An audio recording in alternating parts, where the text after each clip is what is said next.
Academy. Uh, since this is an introductory lecture, we are going to deal with certain fundamentals as far as preparation for the civil services examination is concerned. I'm going to assume that all of you are well aware of the structure and scheme of the examination. So straightway, let us start with the PPT itself. If we look at the preparation as a journey, as preparation for the civil services examination as a journey, then it is going to be both on one hand exasperating, very demanding, tiring, but on the other hand, it is also going to be empowering and enlightening. Three different stages, number of papers, multiple subjects, vast syllabus, and on top of it, the very dynamic nature of the examination makes civil service, that's UPSC Civil Services examination, one of the challenging and toughest examination. Now, having said this, if we take up and think of taking up a planned preparation, then we can definitely deal with this one of the toughest examination. Now, what is mean by planned preparation? That is what we are going to discuss maybe in this lecture of 90 to 100 minutes, and then followed by certain question and answers if we have. Okay. When we say planned preparation, what does it exactly consist of? The very first one, comprehending the scheme of the examination. We know for sure that there are three stages. So, ulta karte hain. Personality test for 275 marks, mains for 1750 marks, and the prelims, that is the very first stage, which is also known as the screening test for 400 marks, which consists of two papers. Now, as far as comprehending the nature of this examination is concerned, we are going to deal with the two stages, obviously, that's prelims as well as mains. But I'll be focusing on the very important aspect of these two stages. Now, look at that. Prelims. Being an objective type of examination, prelims require clarity, sharpness, and precision in one's own understanding. So always keep in mind these words. So clarity, because this is an objective test. Besides, it has multiple choice question, that is options. And let us look at options, that is the MCQ format, as UPSC does that in order to not help us or assist us to eliminate the wrong options, but rather to confuse us more and more. If we read A, then somebody will feel that this is the right answer. But the moment we turn to B, then we are confused by as if the UPSC and start thinking that, oh, if we compare B with A, then B seems to be the right answer. And this is how confusion is likely to increase as we proceed further by reading the other options. So, objective on one hand, multiple choice, that is the MCQ format on the other hand. And one more thing, we did not neglect that is the negative marking system. So, let us come back to the kind of study, kind of preparation we are supposed to take up. Clarity. And I'm going to bring in certain examples. If we ask a very simple question, primary question about the political system of India, now what kind of government do we have? We have been studying this, I think, since 4th or 5th. The standard wherein civics was introduced, maybe 6th. Okay. So what kind of political system do we have? We have democratic system. But what kind of democratic system? It is indirect. Then what is the form of that? So indirect representative, there is no doubt about that. That is, we the people do not directly run the show. We run the show through our representatives. Therefore, it is obviously known as indirective, that is representative form of democracy. Okay, number one. Number two, but what is the form of that democracy? So immediately we answer parliamentary form of democracy. Parliamentary form of government, even we can say parliamentary form of government. Then what are the other forms of government besides the parliamentary? And we have been discussing, and you are supposed to look at that quite carefully and meticulously, that is one nation, one election. Okay. Quite often, this has been a debate as far as Indian political system is concerned, and this debate is going on since the days of making of Constitution of India. Now, what is that debate? Should we turn to, should we shift to, instead of parliamentary, should we shift to something called as a presidential form of government? Okay, presidential form of government. Now, here we need clarity. So, what is the exact difference between parliamentary form of government and the presidential form of government? And we cannot comprehend these two forms just on the basis of mugging of a definition. That is not going to help us, because there is nothing called as one definition of parliamentary or one mechanical definition of the presidential. After all,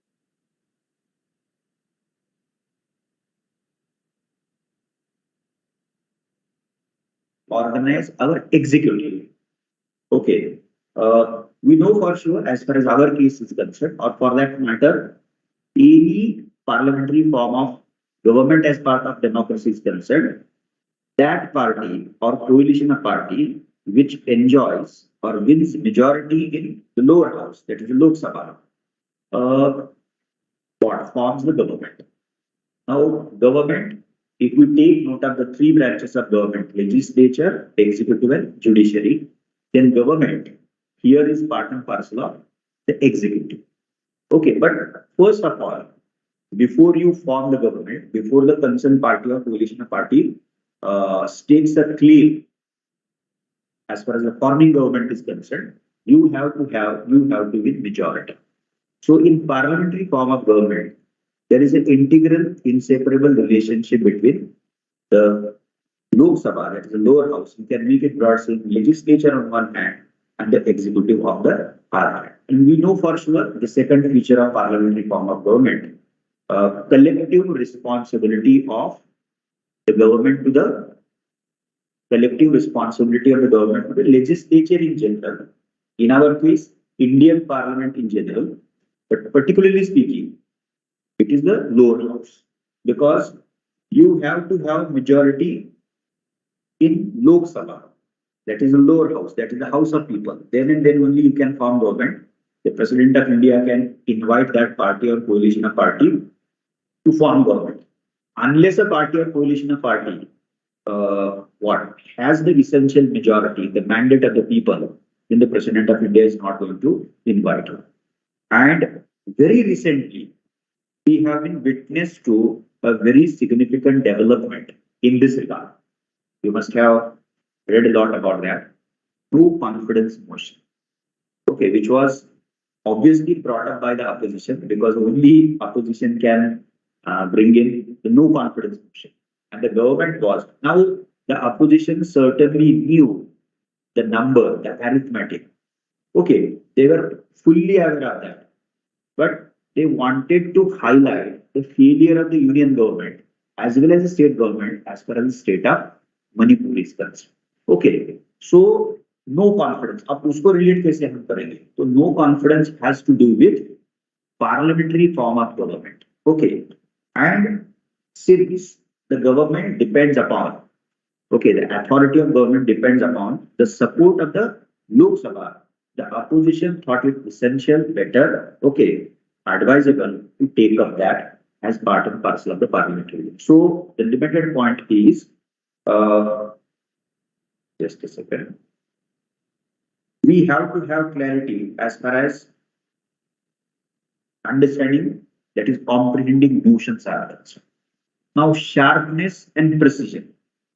If the format is objective of MCQs, and if it has negative marking system, then precision and sharpness emerge as the keys as far as reading something, retaining something is concerned, because there is no scope for confusion.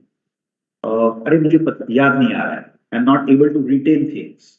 तो sharpness and अब ये sharpness and precision जब हम कहते हैं तो उसका मतलब क्या है? There are three aspects, and let us try to keep it as simple as possible. So whatever you are going to read as part of any paper, any subject, or any reference for that matter, you are going to come across concepts.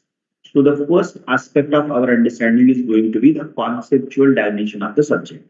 I just refer to what is meant by parliament, just with just two characteristic features of the parliament. We have federalism, we have secularism, we have something called as the quasi-federal. There are a number of key concepts as far as Indian constitution, Indian political system is concerned. So is the case of Indian economy, geography, science and technology. So when we say sharpness and precision, then one aspect of that can be the concepts, conceptual clarity. Okay, number one. Number two, and in the second aspect, as far as the second element is concerned, sharpness, precision becomes very, very important. Now, what is that second component or element? Informative part, making it simple, factual details. You are going to come across a lot of stuff in the form of mere sheer information. For example, there are so many important articles as far as Constitution of India is concerned. So DPSP, Directive Principles of State Policy. There are a number of articles. So 36 to 51, broadly speaking. So आप उसमें से कुछ articles permanent memory में जाएंगे, लेकिन कुछ articles would require what revisiting and considering. Okay, so जब हम कहते हैं कि इंफॉर्मेटिव पार्ट का है, हिस्ट्री में है, ज्योग्राफी में है, in each and every for that matter subject. Now, if this is the case, then we are supposed to ensure of sharpness and precision in regard with the informative, the factual part. And what is the key here? The key is read it again and again, multiple times. That is the revising the stuff again and again, because we know it for sure that beyond the limit, we cannot apply reason and rationality here to understand that. We have to just, and sometimes, okay, not for most of the portion, but sometimes we can,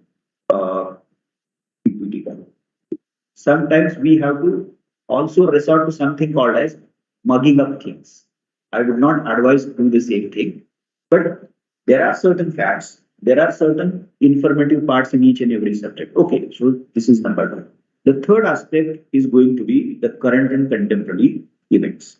I just refer to no confidence motion. Then what can be the current and contemporary aspect of that? Now, what is this no confidence motion? For what purpose, for what reason the opposition had taken up the no confidence motion? Is there such a thing that the opposition has to inform the president of India, sorry, the speaker of the Lok Sabha, the reason for that? Is citing of reason, informing reason essential or non-essential? Now, वैसे देखा जाए, so these are in one sense the technical, the factual aspects of something called as no confidence motion. But nonetheless, we are referring to no confidence motion right now because it was around the world. It had taken place in recent past. So this is how, when we say clarity and clarity, yes, precision and sharpness, then we have to keep in mind the conceptual part, the factual informative part, and even the current and contemporary part. Okay. It needs, now how can we ensure of the same? It needs a wider reading, no doubt about that. But what is meant by wider? We are going to take note of three components as far as the reading basket is concerned. NCRTs, okay, the suggested NCRT list, it is there, and each and every faculty would assist you which NCRT to be essentially read. Okay, number one. The second component of the reading basket is going to be one standard reference book for each and every subject. For example, Indian polity, Lakshmikant. Okay, so like modern Indian history, India's struggle for independence, if we are studying modern Indian history from the means perspective. Okay, or Grover and Grover selectively. Otherwise, for prelims, Spectrum is the book which is suggested, but the faculty would assist you, don't worry about it. So, the first component in the reading basket, NCRTs, followed by at least one reference book for each and every subject, one standard reference book, and the third, the current material. As part of that, you are expected to read one newspaper, either the Hindu or the Express. max 2 hours a day, not more than that. Okay. And anyway, you are going to get these kinds of current event notes. You don't worry about that exercise called as making notes from reading newspapers. Anyway, we are going to have a separate session on reading newspapers, what to read, how to make notes, so on and so forth. You don't worry about it. Okay. So 3 components as far as the reading basket. Let me revise it once again, repeat it once again. NCERT, 1 reference book, whatever material you are supposed to go through as part of the current events. Okay. So that is wider reading. So what does the element of wider reading consist of? So 3 components, A, B, could grasp over the technical and informative aspect of the subject, because this part seems difficult for most of the students, because we cannot apply logic here beyond a level. Now, if there is conceptual part, if there is analytical part, if there is theoretical part, we can well try to read it carefully and understand that, because there is certain logic in that. So once we get to know what is parliamentary, what is presidential, what is federal, then we are not likely to forget that, because that is a conceptual part. हाँ, उसको understand तो करना था, एक बार understand होता है तो वो परमानेंटली जाता है, दिमाग में जाता है. लेकिन the factual stuff, the informative stuff, reason, rationality, comprehension beyond the limit does not help us. So then remains only one way out, that is read it again and again. उसको कुछ technique से भी हम definitely consolidate कर सकते हैं. Okay, but that is the peculiarity and its current dimensions. So it is through wider reading of all the 3 components, okay, and then focusing on, in order to consolidate the factual informative part, that we can take note of this. Thus, there are 2 words, extensive and intensive. So again, what is extensive? Extensive comprising of 3 elements, 3 components of the reading list. Now, intensive, for prelims, we know for sure, for prelims, we are asked to think like this. That is, every sentence possibly is going to contain a question, a bit. So we are therefore asked to advise to read each and every sentence very, very carefully. Read it again and again, very, very carefully, because there is every possibility that a sentence may contain a potential question for the preliminary examination. So that intensity increases, okay, tremendously when it comes to the preliminary examination. For mains, now there is no doubt that we are supposed to read the same stuff, for example, very intensely, but the technique differs slightly. Now, reading Lakshmikant from the prelims perspective is a different thing, and reading Lakshmikant from the mains perspective is a different thing. अब mains में थोड़ी factual पूछा जाता है, बहुत कम चीजें होती है जो फैक्चुअली पूछी जाती है मेंस में. The moment we turn to the prelims, then you are supposed to know all important informative factual dimensions of the given topic. So that intensity changes when we look at the same stuff from the point of view of the preliminary examination. But nonetheless, extensive as well as intensive study emerges as a prerequisite of this stage. Finally, these are 2 things which are going to play a very important role, a critical role as far as the prelims is concerned. Revision, yes, and we have been referring to that. The revision of time is to be dedicated, A for the revision and B for solving MCQs.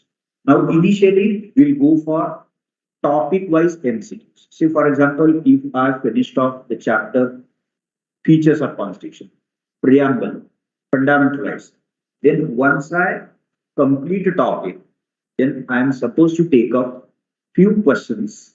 Okay, maybe a set of 15 questions, 20 questions, MCQs, we are talking about that, and immediately solve those MCQs, so that we can get to know what kind of difficulties are we likely to face. So, कहाँ क्या हो रहा है?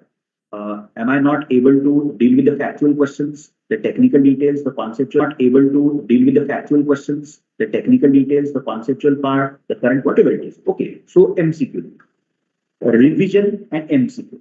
So just keep in mind these words: being objective, clarity, sharpness and precision, wider reading, then the consolidation of the factual and informative part, extensive, intensive reading, last but not the least, two critical elements of the strategy. So one is the revision and the other is the practice of as many MCQs as possible. So topic wise MCQs, then the sectional, then the subject wise, and then Pura GS also. Because in GS we have all the subjects. So we have constitution, from constitution to science and technology. Okay, so topic wise, sectional, subject wise to the comprehensive as part of the GS paper. So I think this is more than sufficient as far as the preliminary exam is concerned. Now let us turn to the mains examination. This is the important phase as far as the UPSC Civil Services examination is concerned. Okay. Now main feature of this phase is the written nature. Each one of us knows that a candidate is needed to write in a prescribed word and time limit for a specific number of marks. So three very evident things as far as the mains examination is concerned. Being written in format, there is a question, obviously, we will have to read carefully, okay, and thereby identify the exact demand of the question. What is the demand of the question? Okay. For example, analyze agricultural crisis in India. Do you think that we need to go for, if we take note of the Indian polity, we need to, and we were just referring to that, we need to go for presidential form of government instead of the parliament. So questions can be. Now, reading question emerges as the first important and very evident aspect as far as the mains examination is concerned. And more than 90% students still face that difficulty of reading it and then thereby reaching out to something called as the demand, the requirement of the question as appropriately, as aptly, as correctly as possible. So quite difficult, and we'll look into that later on. So reading question. Number two is obviously the weightage enjoyed by the question. 10 marks and 15 marks. These are the two varieties of questions in GS. In essay, 125 marks for one subject. And then in optional, so you have 10 marker short notes. Then you have 15 marker questions as well as 20 marker questions. So weightage, dusri baat, the second aspect. The first aspect, what is the question? The second, the weightage enjoyed by the question. And the third thing, which is equally important, that is the word limit. So what is the word limit? 100 words, 150 words, 250 words. And as far as the essay is concerned, so 1000 to 1200, that is 1000 to 1200. That is the range. You are supposed to write essay on one topic because you are supposed to write essays on two topics. So reading question very carefully. Number two, keeping in mind the weightage enjoyed by the question, and the third, following the word limit. Okay, it happens quite often that we know a lot of stuff about a question, about a topic, but it becomes really difficult to follow the word limit and fulfill the demand of the question. What precisely? Why does that happen quite often? Because we are not used to that kind of exercise. So therefore, when it comes to mains examination, there is no doubt you have to read a lot, revise a lot, consolidate every aspect from conceptual to the current contemporary.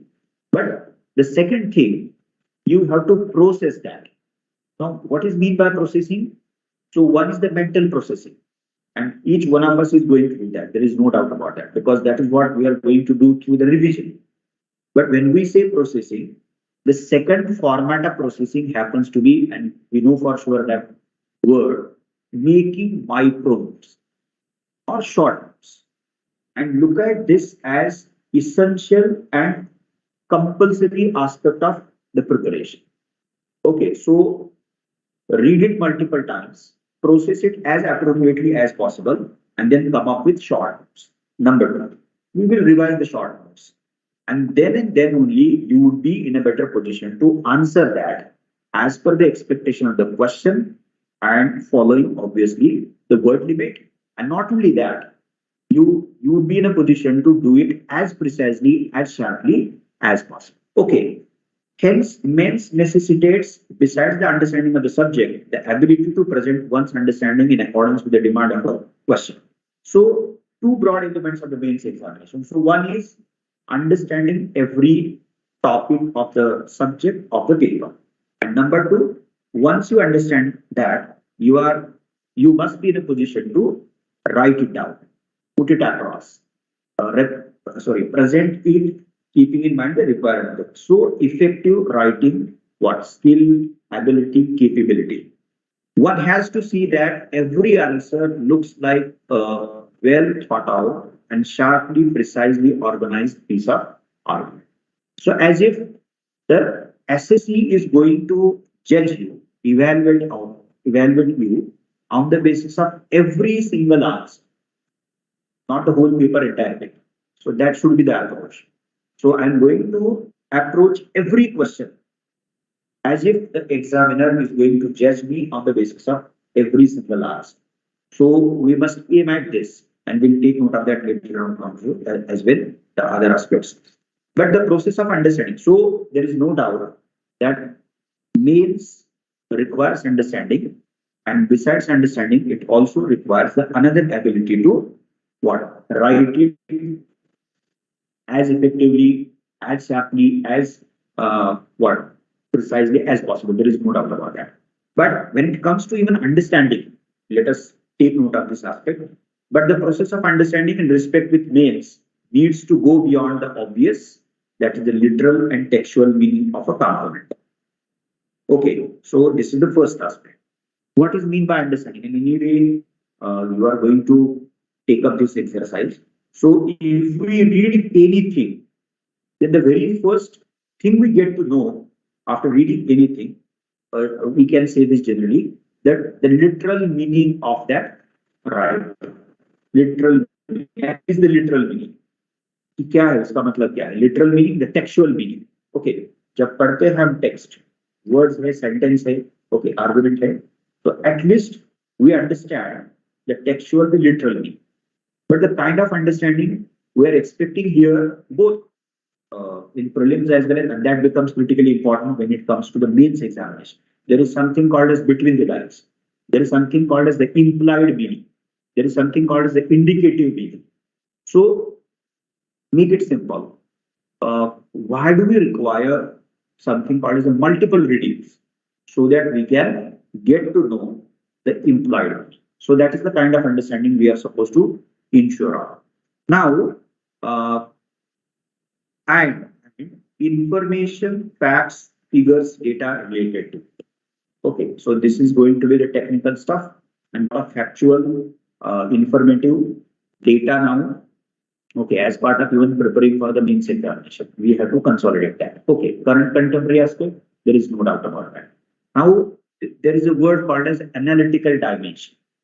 And while comprehending any topic, any chapter, any subject, okay, from any paper, there are certain words, and let us quickly explain that briefly. Number one, describe something. Now, what do we do in describing something? Describe so and so. That is, describe salient features of Constitution of India. So, what do we do? Can we use other simple synonymous words for describing or to describe? So what do we do in describing something? Plain and simple. क्या करते हैं?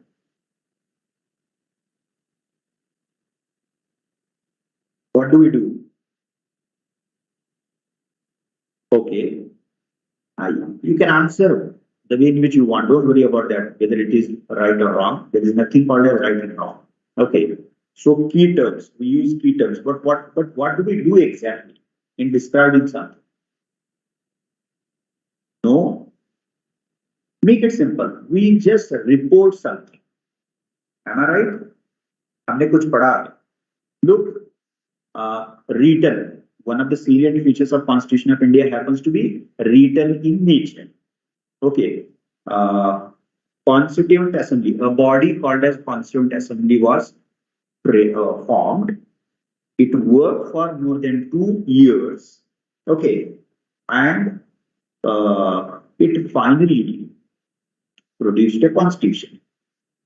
So 395 articles originally, so on and so forth. So this is the technical stuff of that. Now, what are we doing here? We are simply stating what the facts.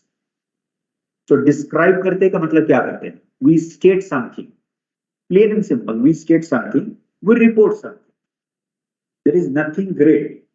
There is nothing called as rocket science here. हमने कुछ पढ़ा है वैसे के वैसे हमने लिखा है. This is a kind of reporting something. Okay. Now, number one. Number two, explain. Now, this is another keyword. So, what do we do in explanation? But what do we do there? So, yes, that is one answer. We do not limit ourselves to only reporting things. देखिए ये हुआ. This is what happened.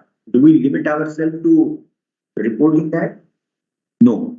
So we go into detail, but करते क्या है? Detail में जाते हैं उसका मतलब क्या है? We know, all of us know the answer. We seek to answer why. Okay. So for example, we adopted federalism with strong union, strong center. अब describe में हम क्या करेंगे? Indian Constitution adopted federal form of government with a strong center. बात खत्म हुई. लेकिन explain में क्या करेंगे हम? Why would India adopted that kind of federal framework? All of you must be aware of it. We are a federal polity.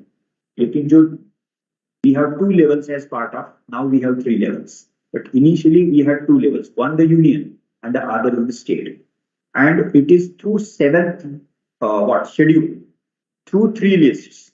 One is the union list, the second is the state list, and the third is the concurrent list. We have come up with, that is our constitution has provided for division of power. The division of power between union on one hand and the state. I'm sure you must have studied this at least at primary level in ethics, maybe 11th and 12th. I don't know the stream you come from. अगर आपका humanities वाला होगा background तो आपने शायद पढ़ा. Okay.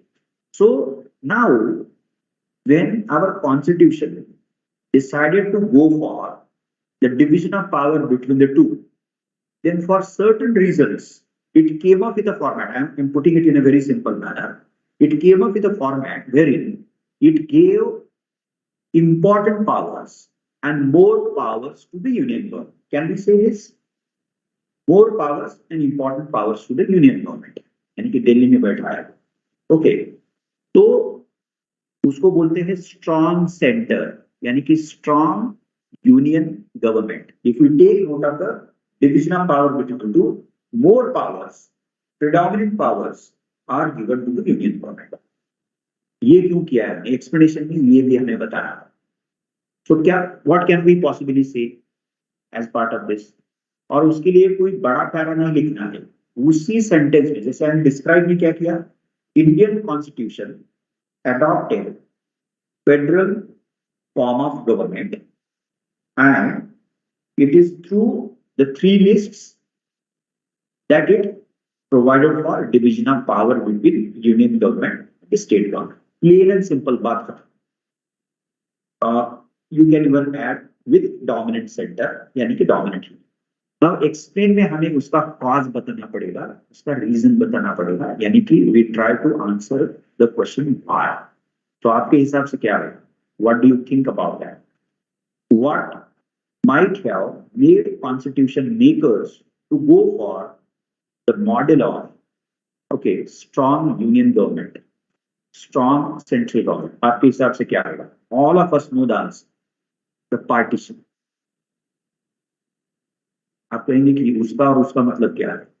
Because the process of making of constitution had begun well before partition. 46 में हुआ था ना, दिसंबर 1946 में कॉन्स्टिट्यूशन मेकिंग का प्रोसेस शुरू हुआ. पार्टीशन तो बाद में 47 में हुआ ना. Okay, you know for sure. तो उसका और उसका रिलेशनशिप क्या है? There is an inseparable relationship. Okay, Now we know for sure by late 30s and early 40s. So Second World War was going on, then Quit India movement. Before that, Muslim League, which has emerged as a dominant political force. Okay, it had demanded, it had begun to demand separate Pakistan.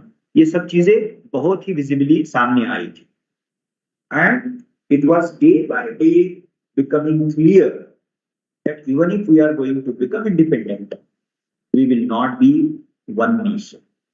That is what taking place. Okay, we know for sure. And then in 47, we witnessed that partition took place and the continental size of country emerged in the form of, as independent nation state, two nation states, Pakistan and India. We know for sure. Now, yes, partition definitely influenced the process of making of Indian constitution. And partition was not a simple as usual development. It was a devastating development for the very idea of Indian nation and nationalism. Okay, now it is in the context of that partition we thought it essential to come up with not a weak union, weak central authority, but obviously logically strong central authority. Now the second challenge before the Indian nation, the to be independent nation and then the independent nation. Okay, क्या था second challenge? Second challenge. The second challenge was how to assimilate more than 550 princely states. बहुत सारे princely states थे ना. अब बाकी के princely states they decided to join India, but there were certain princely states which were not willing either to join India or to join even Pakistan. And the 1947 Act had that very problematic provision. And the British authorities, while leaving India, complicated the matter by giving the option to the princely states that they can join either Pakistan or India, or they can even decide otherwise. यानी कि उसका मतलब क्या है, आपको अगर independent रहना है तो आप इंडिपेंडेंट भी रह सकते हैं. And we know for sure what we did in Hyderabad. We did the police karwai, we know for sure, the police action. Then what happened in Jammu and Kashmir? Still the case is pending before the Supreme Court of India. The court is hearing that case about Article 370, then the subsequently 353A, so on and so forth. Okay, so let us cut it short. This was second challenge which was faced by the constitution makers of India. Okay, as to be independent Indian nation state and then subsequently independent nation state. And now let me sum it up. Unity and integrity of India emerged as the most critical challenge before India. Whenever a nation state, a society, a political system is faced with this kind of challenge of unity and integrity, आपको खुद की integrity safeguard करनी है. तो this is the rationale. Generally understood that instead of going for the experiment or model of weak center, you tend to prefer what kind of model? Strong center, dominant center. I'm just, so what is this? This is explanation. Now democracy. Why did we adopt democracy? तो जब हम describe करेंगे तो हम बोलेंगे कि Indian constitution provided for indirect representative parliamentary form of democracy with federal setup. ये हमने बात खत्म करी, खाली ये क्या हुआ, डिस्क्रिप्शन हुआ, लेकिन उसका एक्सप्लेनेशन कैसे देंगे ये सोचना पड़ेगा. I am not going to answer that, so you will have to think about it. Secular constitution. Our constitution happens to be secular constitution. Okay, not because we later on through 42nd Amendment inserted the word secular in preamble. वो तो बाद में हुआ ना, लेकिन उस day one से we can get to know the secular credentials of Constitution of India. There are number of articles. Now look at Article 25, right to conscience and religion, जिसको बोलते हैं. So each individual in India is given that right. Okay, लेकिन उसमें ये भी expectation है, you are not supposed to bring religion in the public affair. So there is a division. So you are going to have the right to religion as one of the fundamental rights. There is no doubt about that.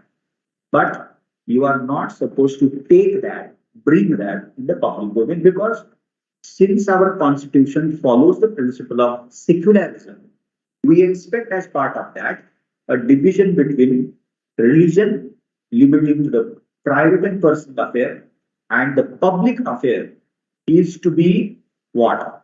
Dealt with, administered, governed by the state, by the government.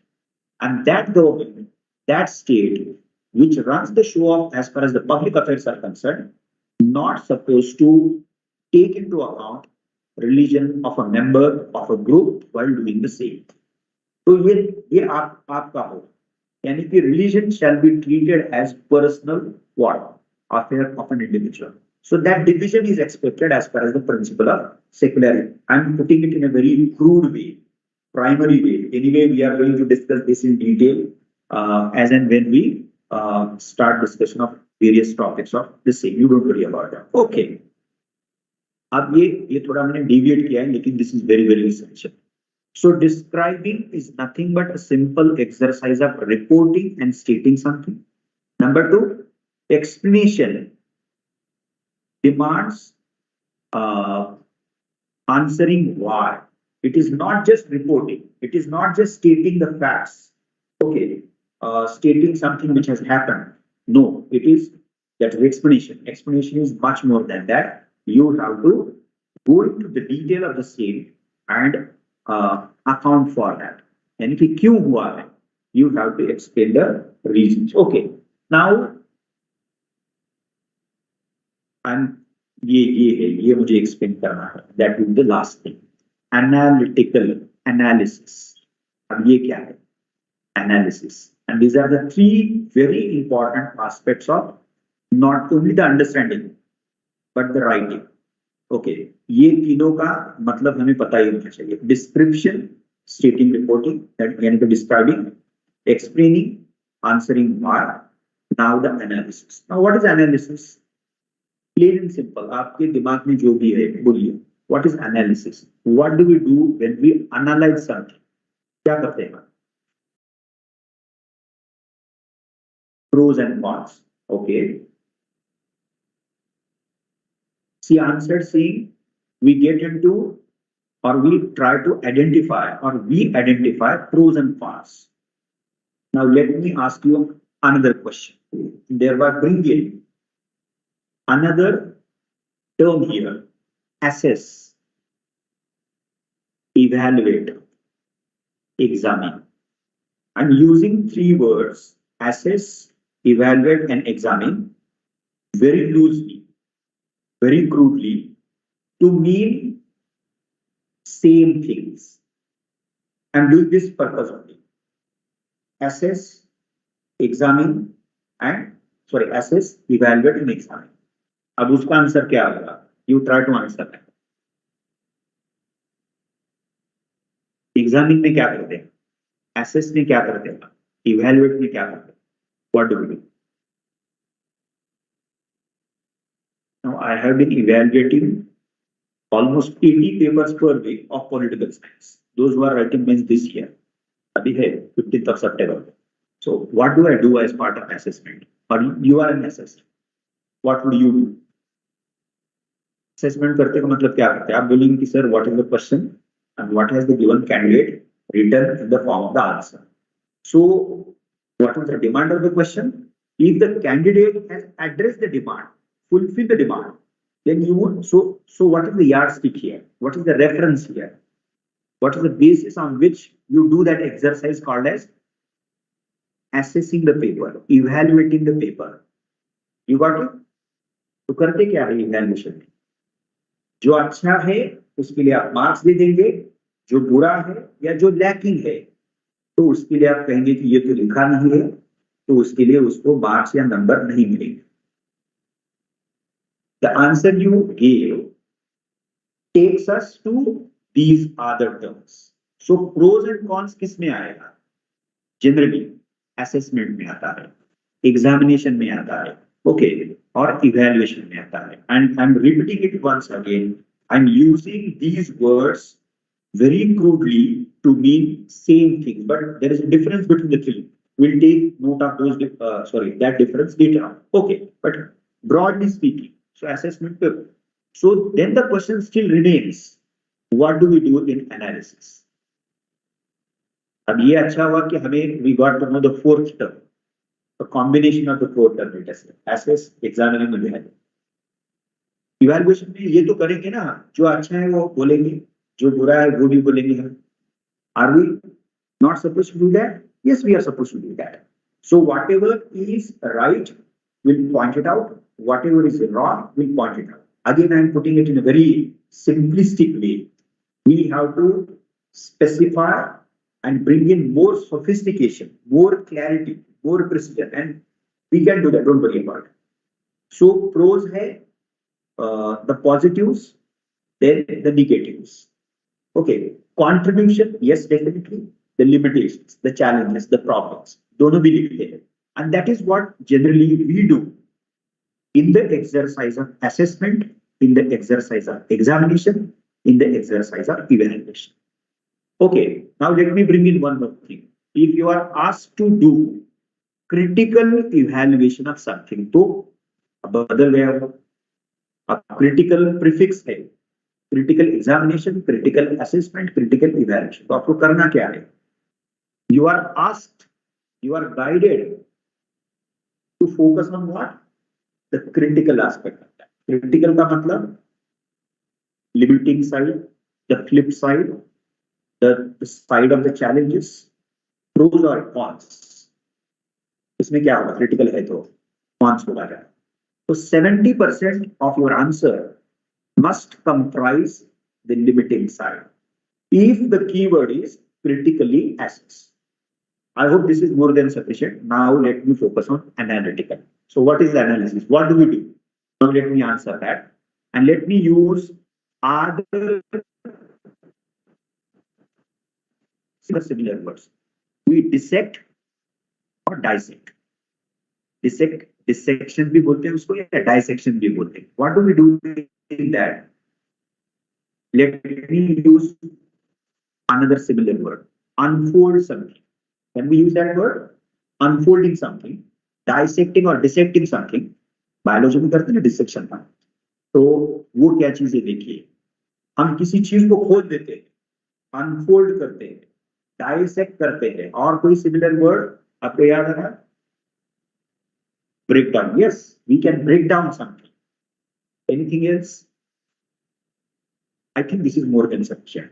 So unfolding, breaking down, dissecting something. Okay. Now we look into something. We go into details of something. We can use that also. But what do we? जब हम unfold करेंगे तो मिलेगा क्या? आप बोलेंगे कि जो भी मिलेगा वो लिखोगे आप. हमें क्या पता है? Nobody knows as to what are we going to come to know once we unfold something, once we dissect something, once we break it down. पता नहीं, लेकिन जो भी ये तो हम कह सकते हैं ना कि there is a packet. The moment we unfold it, what are we going to get to see there? A packet था. पैकेट तो एक जैसा दिख रहा था बाहर से, क्योंकि वो पैकेट था. और पैकेट को जब हम अनफोल्ड करते हैं, ब्रेक डाउन करते हैं, डाइसेक्ट करते हैं, तो होगा क्या?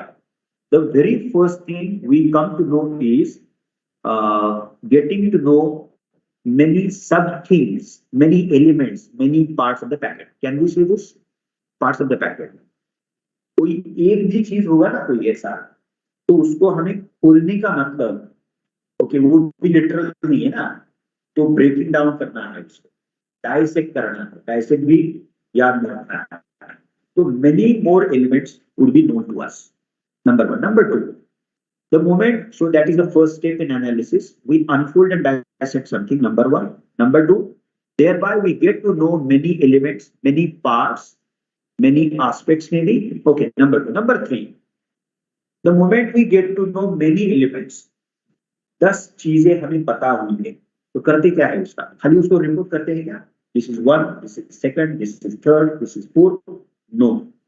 Now if we at all, I'm making it simple, get to know 10 things, 10 elements, 10 parts after unfolding something, then the exercise of analysis expect us to establish the relationship between and among those 10 things. Relationship, अब relationship क्या हो सकता है?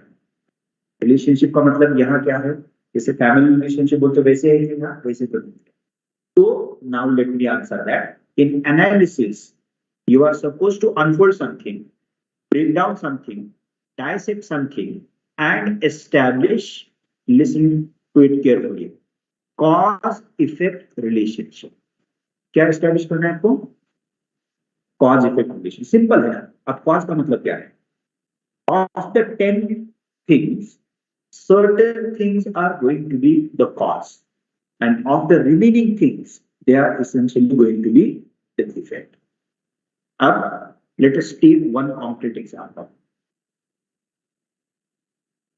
Urbanization, very unplanned and unregulated phenomena as far as Indian case is concerned. No doubt about it. Can we say this? We have been witness to a very unregulated and unplanned phenomena for an actual urbanization. Okay, number one. Number two. Now, if I say migration is the cause of unregulated urbanization, would that be appropriate assessment? If I say migration is the cause of urbanization, is the cause of unregulated urbanization, would that be appropriate assessment? Yes, it can be. It can be one of them, but certainly you want to say that migration happens to be the cause. देखिए, जैसे हम cross questioning करते हैं खुद को, तो फिर भी हम सोचने लगते हैं, तो then what comes to your mind? क्योंकि कॉज बताना है ना उसका, और दूसरा क्या बताना है हमें, इफेक्ट भी बताना है. ओके, नाउ इफ आई से, let me come up with second statement. Migration which otherwise seem to be a cause for unregulated urbanization, migration itself happens to be effect of something. If I say so, can I say so? Yes. What is that? Migration is an outcome of something. Why do people migrate from different places to cities? Because the region they come from, they have lesser opportunities. They do not have employment opportunities, any other means of livelihood. कारण क्या है फिर? What can we say? So lack of opportunities in different parts of our world or the regions of India, let us say the territories of India, which is forcing people to search for those what habitats wherein they can have some sort of means of livelihood. तो अब थोड़ा सा let us try to answer the question. Can we therefore look at migration as the cause of urbanization?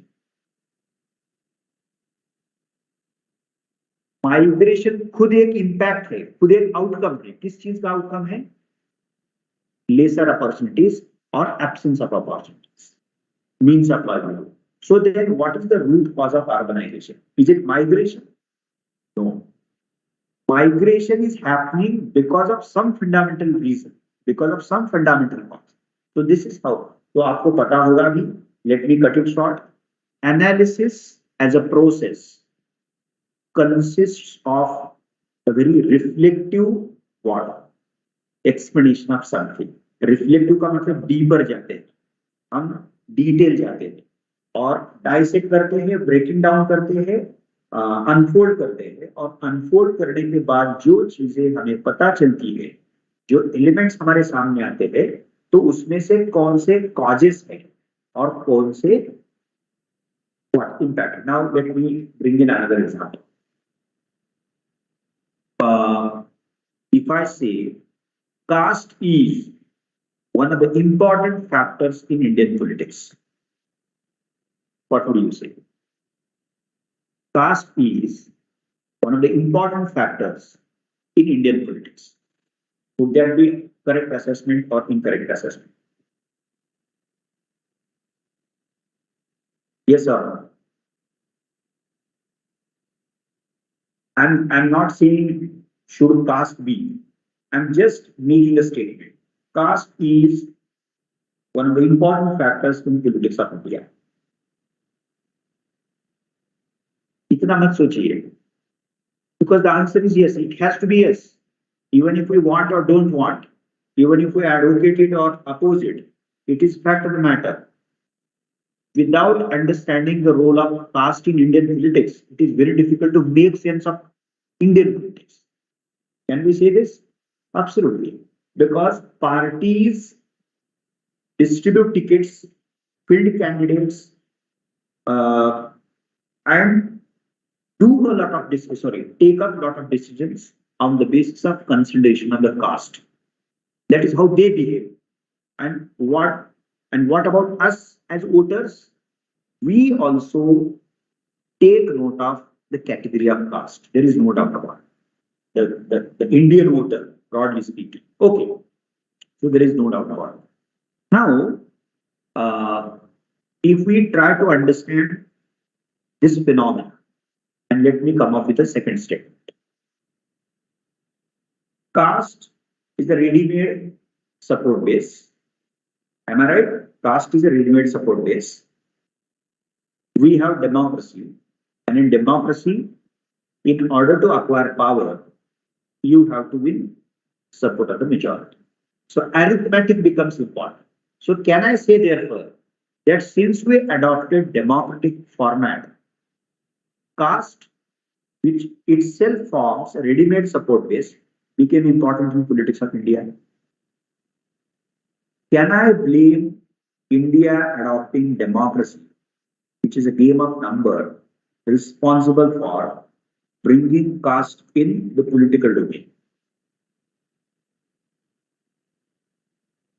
आप कहेंगे sir पहले दिन हमें एक क्वेश्चन पूछ रहे हैं, this is a very critical question. But I guess and I think there is no need to read anything further. All of you know the answer. What can we say? Is there an association between we adopting democracy and caste becoming important in politics?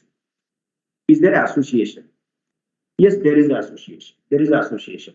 But can we therefore blame democracy for the entry of caste in Indian politics? Can we blame democracy? No, we can't blame democracy. Then, what are the reasons? What are the causal factors which facilitated entry of caste in politics? The very first answer has to be, okay, and let me simplify it. Caste is in politics because it is somewhere else. It is because it is somewhere else. What is that? Huh?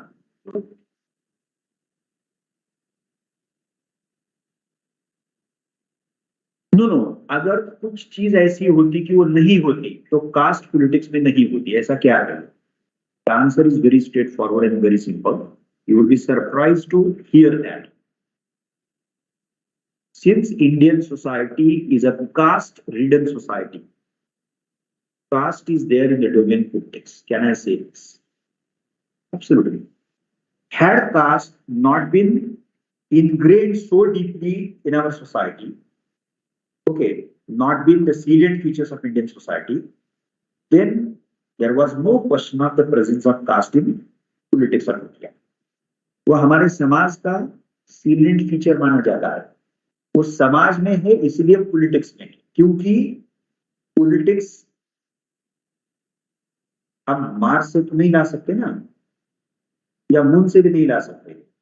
जो politics है वो अर्थ वाला ही politics होगा. अर्थ में Indian society का caste character. तो ऐसे कैसे होगा कि we will have a politics in a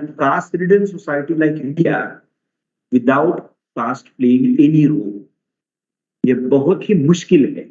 हम ये नहीं कह रहा हूं कि इम्पॉसिबल है, लेकिन बहुत डिफिकल्ट है। Okay, now if you look at 19th century reformers such as Mahatma Phule, such as M.G. Rande, Ishwar Chandra Vidyasagar, before all of them Raja Ram Mohan Rai. Okay, then these progressive social reformers, and few of them very radical social reformers as well as religious reformers, they criticized caste, and they wanted caste to be completely done away with as far as our society was concerned. And one of the objectives of their social religious reform was this annihilation of caste. Then in 20th century, Dr. Ambedkar's contribute very significantly to this vision of India as a casteless society.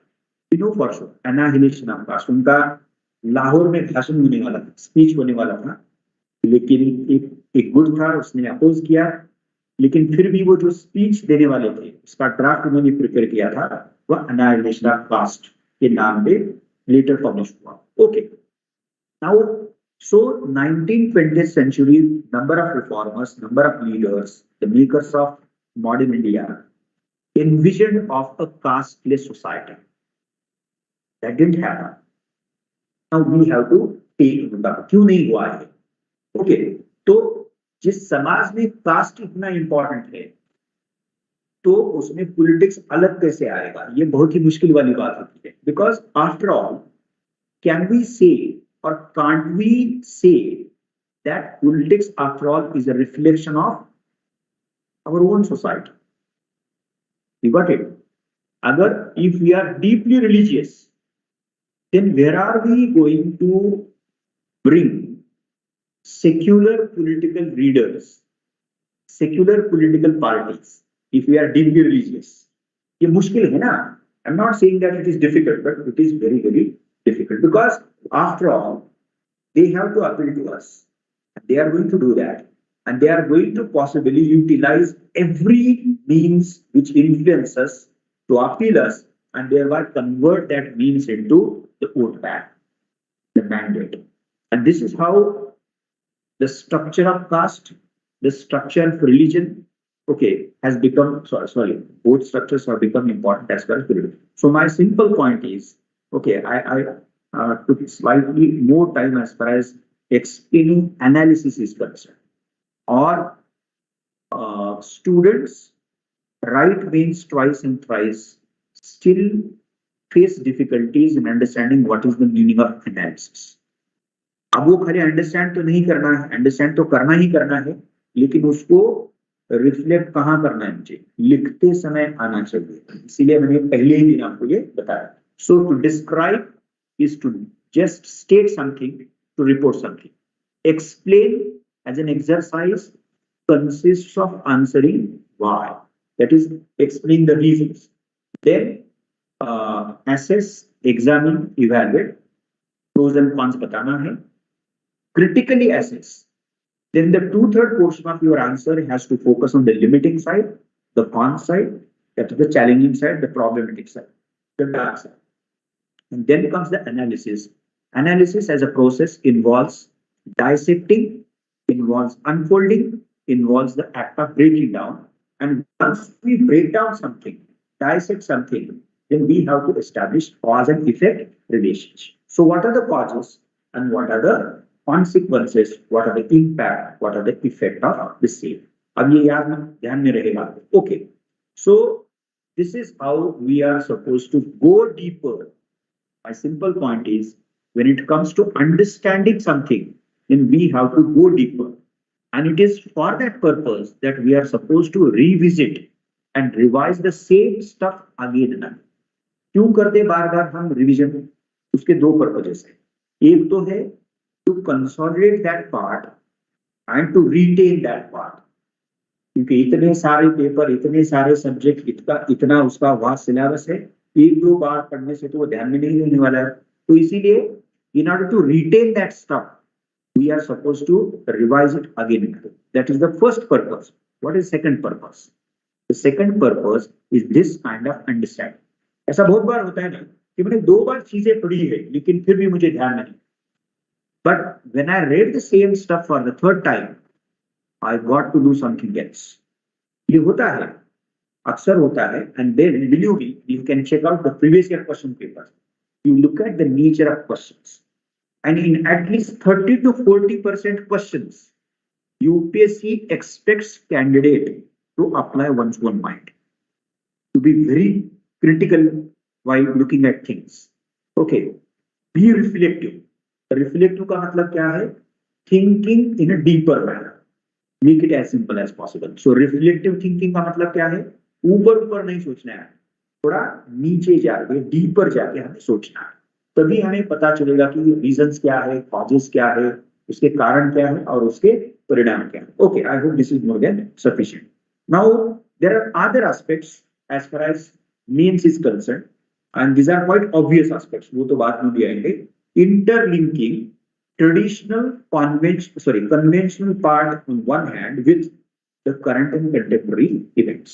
ये तो हमें करना ही करना. So there are going to be two parts of our syllabus. ये तो इतनी बार सुनोगे. एक तो conventional traditional static part है. अब कॉन्स्टिट्यूशन ऑफ इंडिया जो हमने 50 में यानी कि 49 में अडॉप्ट किया, 26 जनवरी 50 से हमने इंप्लीमेंट करना शुरू किया, तब से लेकर आज तक मैं तो कहूंगा 99% चीजें तो वैसी ही है. And then we have that portion of amendment जिसमें से हमने उसमें कुछ चेंजेस किए, कोई रिप्लेसमेंट भी किया, so and so. Okay, so static is there, the traditional part is there. We will have to consolidate that traditional part. But since 1950 there is happening something to और विद द कॉन्स्टिट्यूशन. कुछ ना कुछ तो हो रहा है. Because constitution is not something which is to be kept in Supreme Court of India or Indian Parliament. It is something, और इसलिए ग्रैनविल ऑस्टिन ने उसको लिविंग डॉक्यूमेंट कहा. क्या डॉक्यूमेंट कहा है? Living document. ये कोई नाउन नहीं है, ये वर्ब भी है, ऐसा डॉक्टर अम्बेडकर ने बोला है. वर्ब का मतलब क्या होता है? करना पड़ता है, इंप्लीमेंट है, execution. And the moment we started executing constitution of India, कुछ ना कुछ तो हुआ है ना, कुछ इश्यूज सामने आए हैं, कुछ प्रॉब्लम सामने आए हैं, सो एंड सो. इसलिए तो आप देखिए, वन नेशन वन इलेक्शन. अब उसके पीछे उनका कुछ rational, the opposition is making it a point to oppose that. उसमें ये वो सब चीजें वो डिस्कस करेंगे. Okay, so static part on one hand, traditional part on one hand, conventional part on the other hand, sorry one hand, and then the current and contemporary part on the other. But obviously, in initial journey, 90% of your attention has to be focused on the conventional part. Current is important, there is no doubt about it. But not more than 2 hours a day for the current event initially. Because if we are not well versed with the conventional part, then giving more time to current events is not going to make any sense. So just stick to only 2 hours, read the newspaper, and whatever current news will be circulated, that would be more than sufficient in initial 3-4 months. Focus has to be on conventional and traditional part. Now, this becomes very important in GS. अगर उसमें थोड़ा priority हम लगाएंगे, ethics on top of the priority, then 2 and 3 as second and third, then the GS 1. And then comes the fifth paper, that is the essay paper. Now, this next point, what is that? Moreover, prospective and prescriptive. Now, prospective ka matlab thinking about the future. Okay, and then prescriptive to be able to suggest remedies and solutions. Thinking help in comprehending the given issue with all its dimensions. In a nutshell, on one hand, acquiring, developing, and enhancing knowledge about every component, and to express it sharply need to be in place. अब उसके थोड़े एक छोटा सा explanation मुझे देना है यहाँ पे. If you read syllabus of all GS4 papers carefully, then possibly you can reframe that syllabus of each paper and in turn many subjects in the form of issues, problems, challenges. What issues, problems, challenges, just for sake of convenience.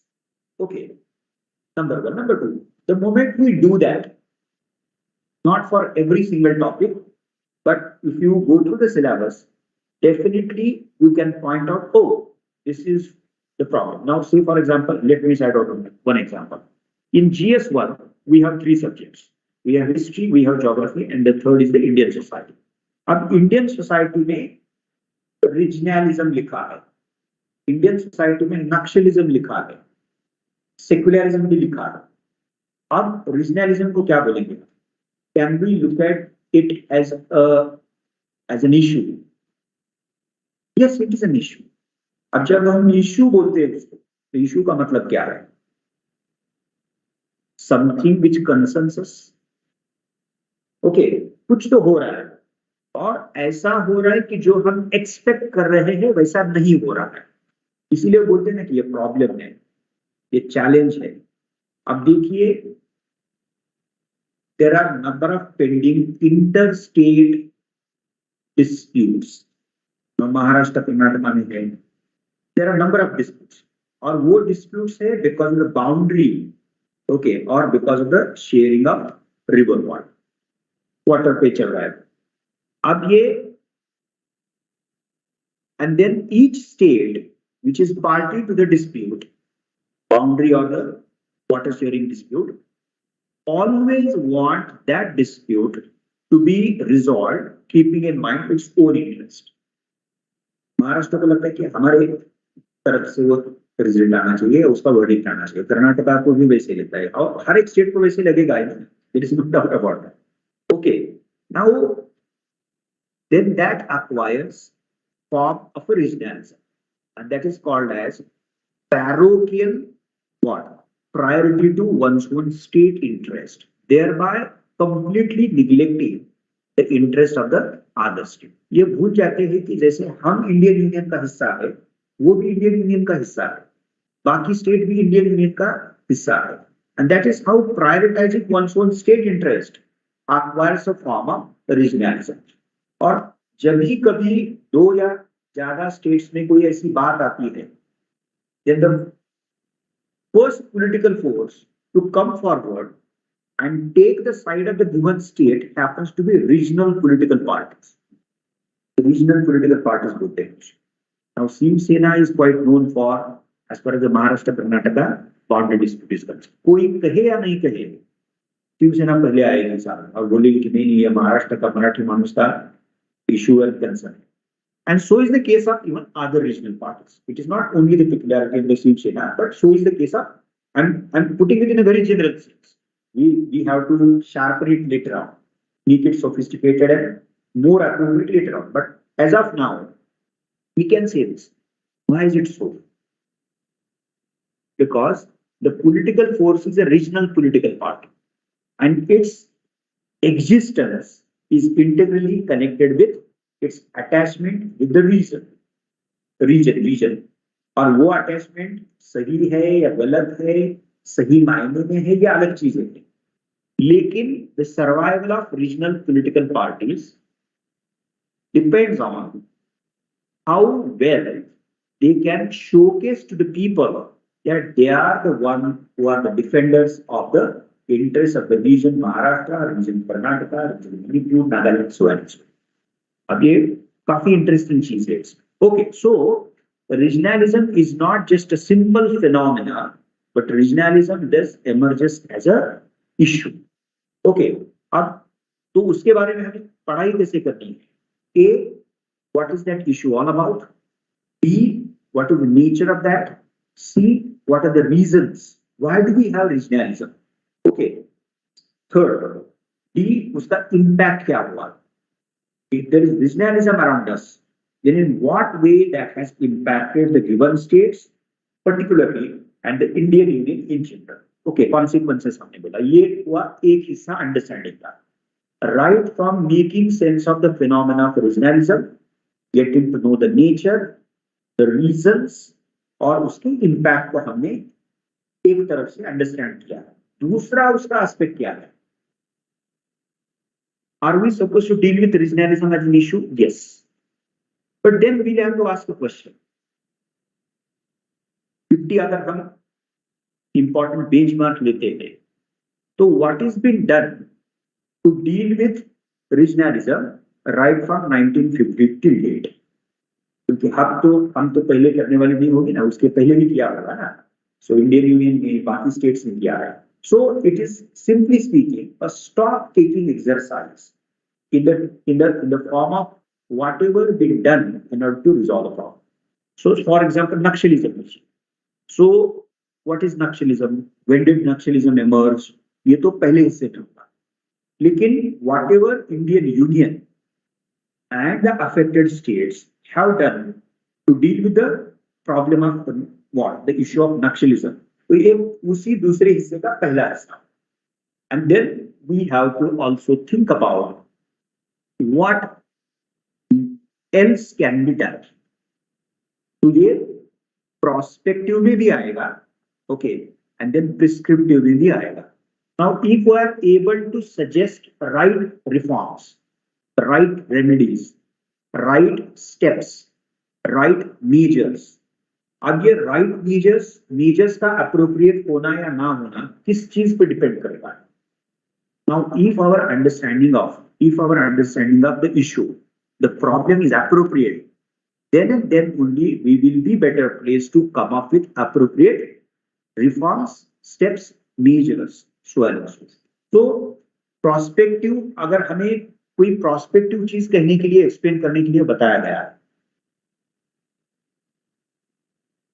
Demographic dividend की बात तो हम बहुत सालों से कर रहे हैं. We know for sure we have substantial amount of a working population because we got a substantial amount of young population. Sizable work. उसका prospective thinking करने के लिए बोला आपको, तो क्या बोलेंगे? तो आप बोलेंगे कि ये तो बहुत बड़ी बात है इंडिया के लिए. However, if we are not going to use it in appropriate way, then we are going to land in trouble. क्योंकि ये जो asset है हमारे लिए, tomorrow, day after tomorrow, if we do not deal with that asset rightly, then it is going to transform into a disaster, a burden. तो ये prospective thinking हुआ ना. तो फिर करना क्या चाहिए? तो हम बहुत एजुकेशन की क्वालिटी की बात करेंगे, हम एम्प्लॉयमेंट अपॉर्चुनिटीज बोलेंगे, public employment, private employment, ecology की हम बात करेंगे, यानी इकोनॉमिक इकोलॉजी की बात करेंगे कि is our economy conducive enough to facilitate growth of an individual enterprise, some small enterprises, so on. So उसकी हम बात करेंगे. So always keep in mind the prospective aspect of your preparation as well as the prescriptive aspect. In a nutshell, on one hand, acquiring, developing, enhancing the knowledge about every component and express it sharply need to be in place. Okay, so this was the first point, that is, while taking note of the scheme of the examination, A prelims, B mains, we have to keep in mind certain important aspects while reading that, revising that, as well as especially for mains examination, putting across those things. Reading syllabus constitute another important, let us say, baby step, but it is very, very important. And I'm sure you must have gone through syllabus multiple times. Please do that. If you haven't done that, the copy is given to you. Okay, so read it, and if you want to write it down, you can make that point. Okay, so reading syllabus of prelims as well as the mains examination, question paper analysis. And let me be very, very brief about that. I'm not going to say much about the prelims examination, but let us focus on mains examination. उसका format देखिए, मैंने कैसे, ये simple है, बहुत ही evident है. For prelims, it is year 2011, and now you can add 23 here. क्योंकि main का एग्जाम पहले हुआ है. So 2011 से 23rd तक for prelims examination, and for the mains examination 23rd से 22 तक. 23 का पेपर सितंबर में आएगा, वो देखेंगे, उसका डिस्कशन में भी डिस्कशन क्लास में. Okay, now so one way now for question paper analysis. Now let us keep aside analysis for sake of convenience and just make it simple, say reading PYQs. What is that? Reading PYQs, previous year question papers हमें देखने हैं. तो pre के लिए you are supposed to start from 2011 to 23. And then for the mains examination 2013 to 22. अब उसका format क्या हो सकता है? Paper wise, subject wise, section wise and topic wise.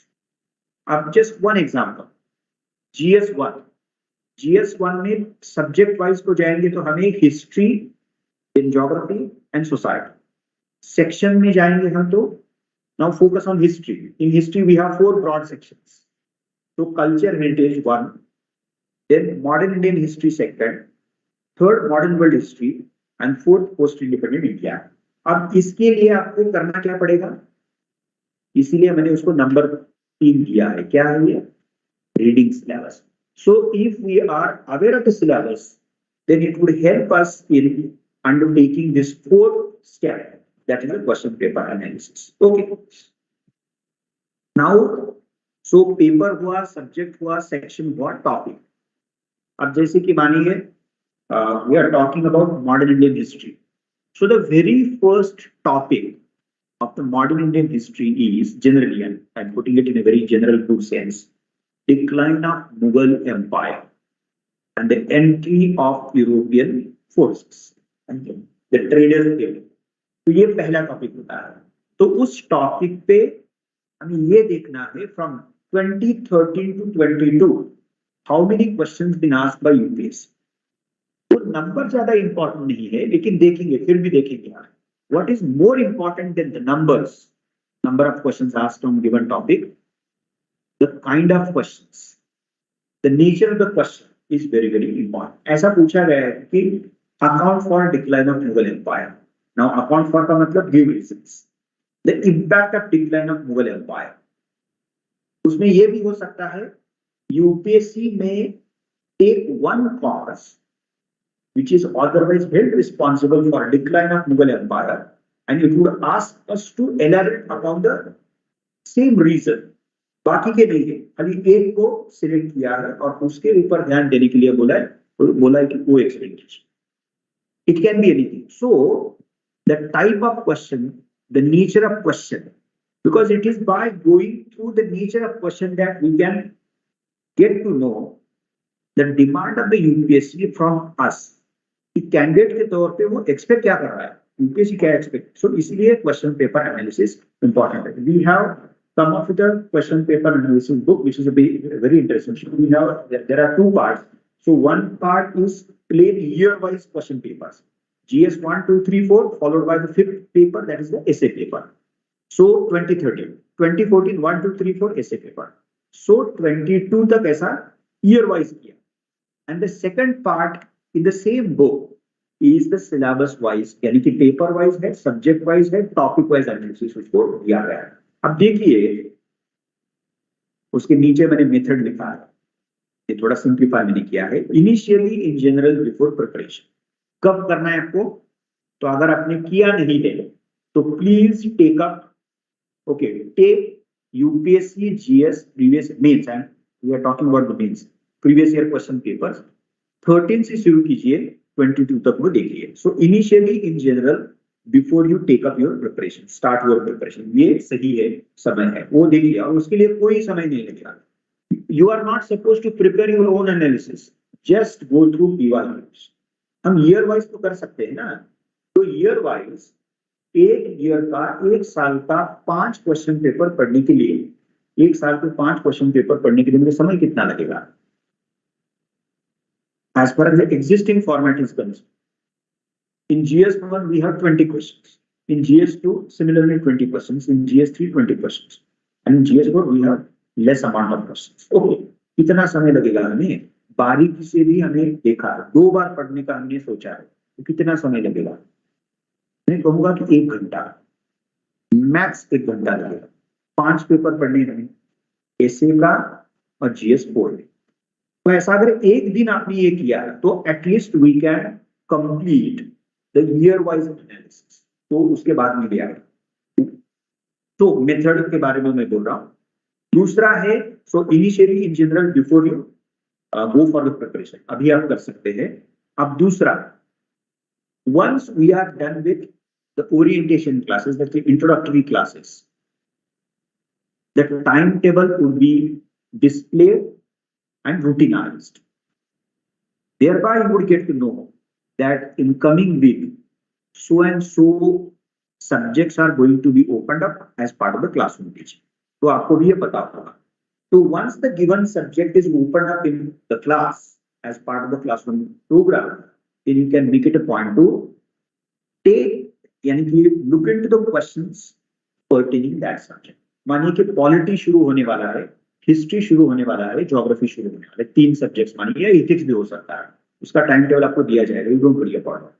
Now you can take that subject and start going through the questions on that same subject from whichever paper. Okay, right from 2013 to 2022. Okay, now आपने वो subject पढ़ने के लिए शुरू किया है.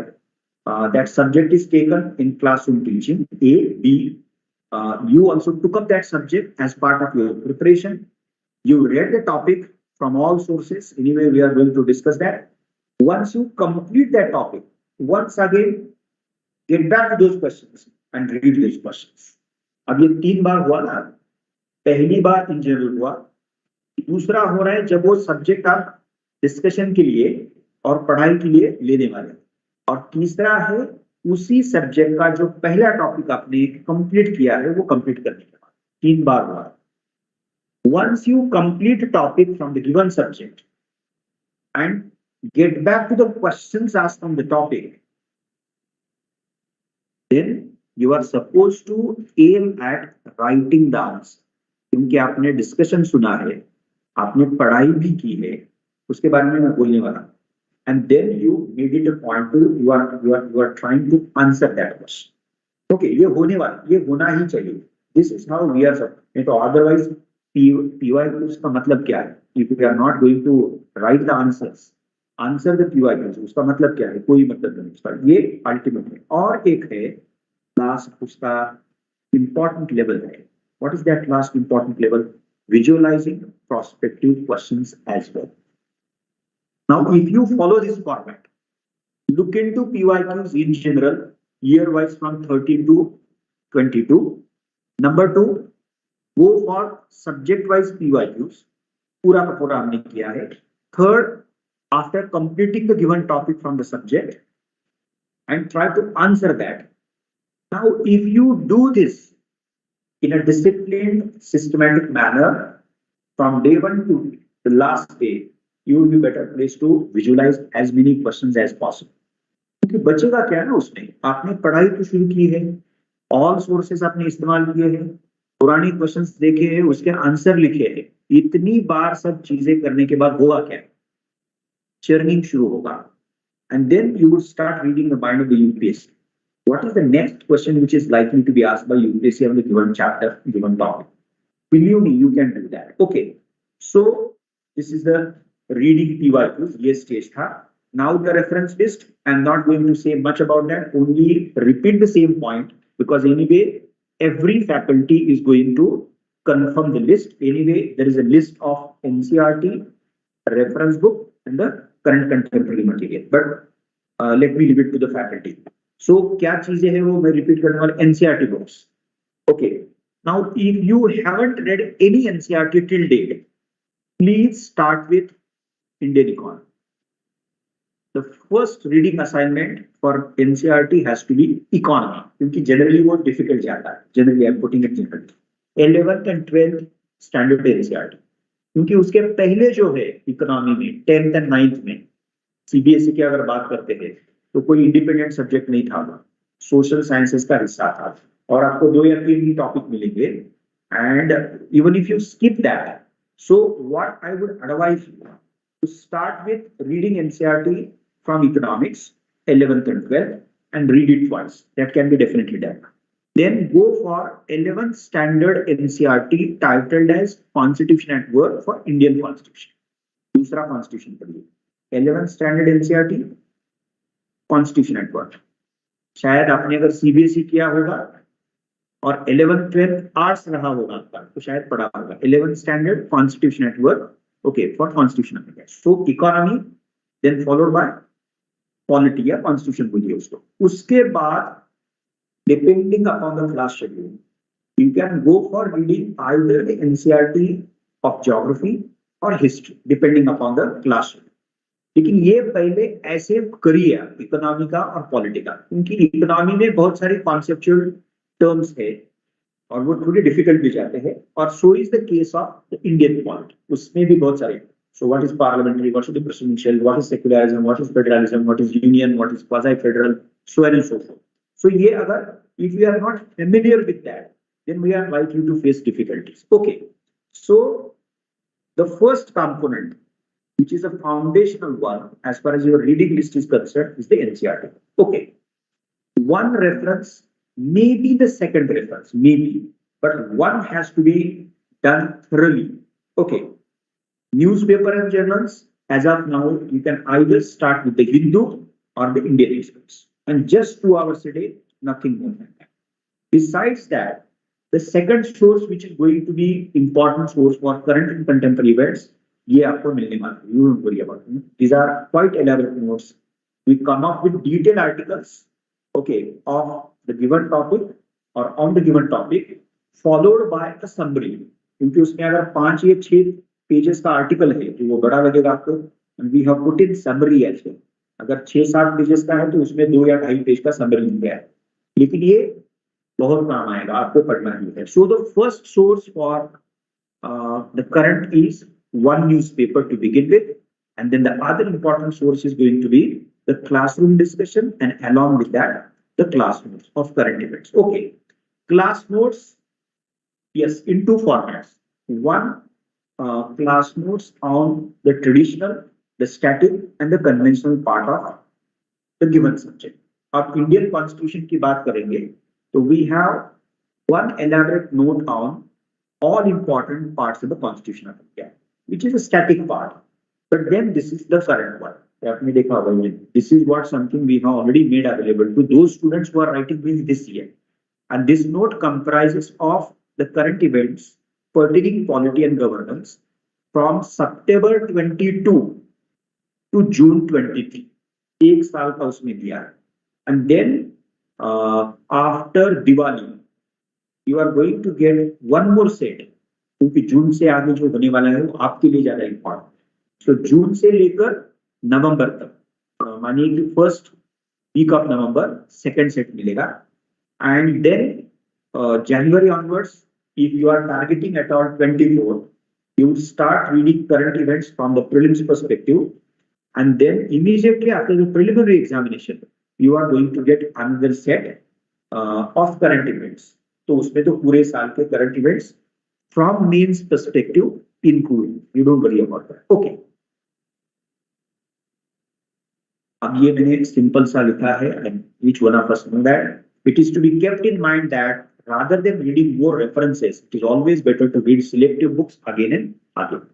अब we have to focus on 2 ultimate sources. One reference book and the other the classroom. Okay. Now, as far as the planning is concerned, let me say a few things about this. How many of you are thinking of targeting 24? Yeah, all of you. So just to so that I can get an idea. Or is it that all of you are targeting 25? Okay, most of you. That is the best thing to begin with.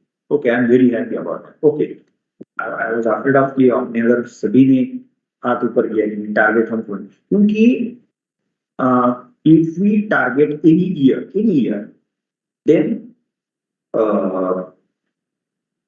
as far as the prelims is concerned, as I stated earlier, it requires at least 5 full months, at least I'm saying. And before that, at least 8 to 9 months. Ultimately, हम बोलते हैं 1 साल. 8 to 9 months are required, I'm saying minimum, in order to cater to the mains examination. Okay, now we are in the first week of September.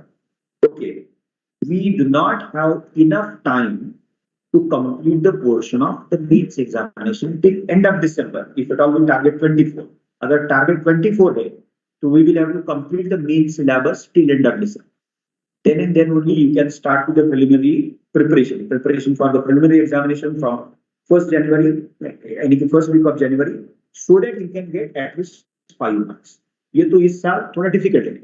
अब मुझे पता नहीं है, if somebody is thinking about 24, you can think about that, but you will have to take a call at the end of December, not before that.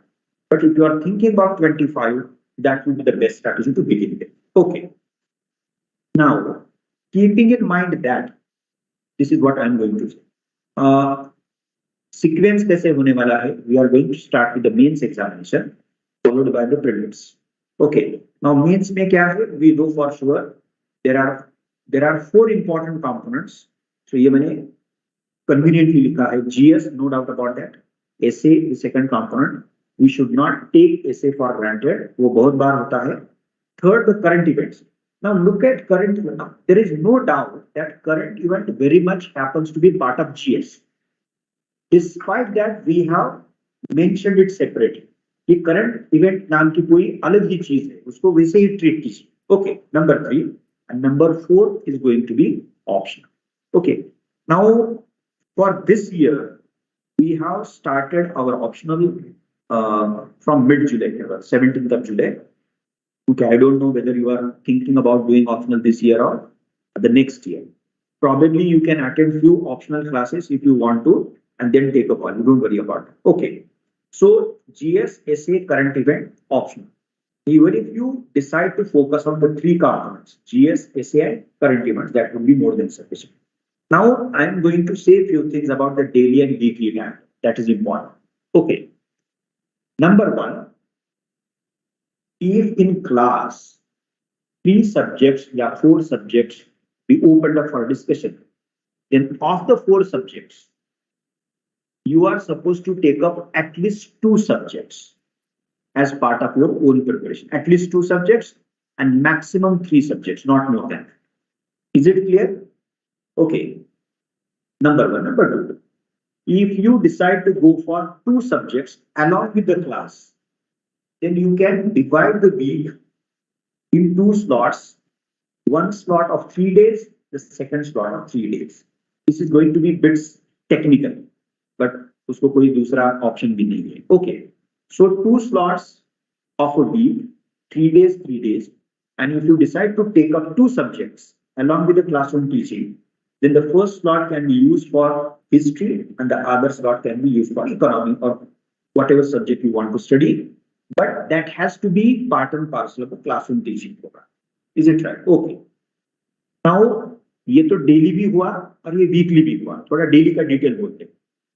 Classroom teaching of 2 hours initially, and it is likely to increase subsequently after some of a few months, say for example. So initially 2 hours classroom teaching for the GS.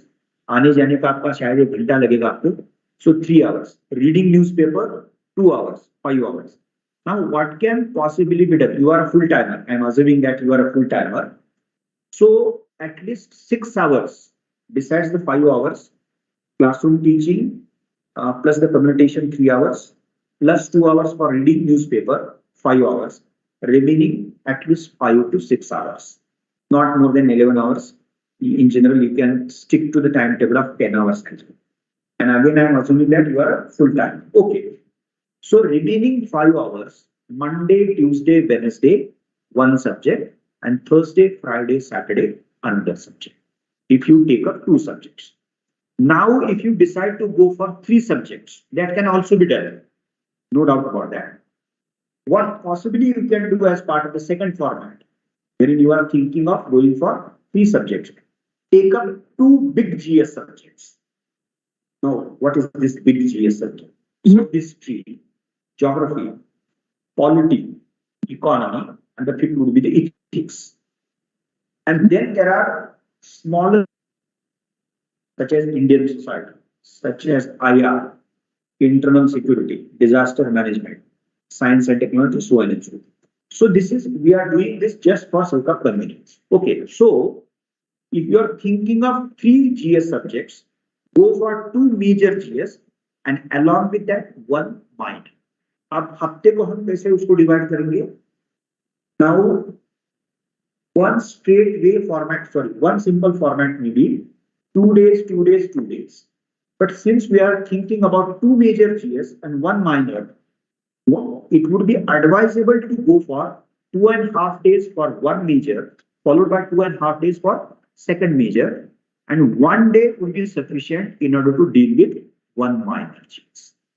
क्योंकि हफ्ते में एक बार ही उसका lecture होगा उस minor GS का, and 1 day of 5 to 6 hours would be more than sufficient to consolidate the matter on the given minor GS. ये भी हो सकता है. I hope you got it.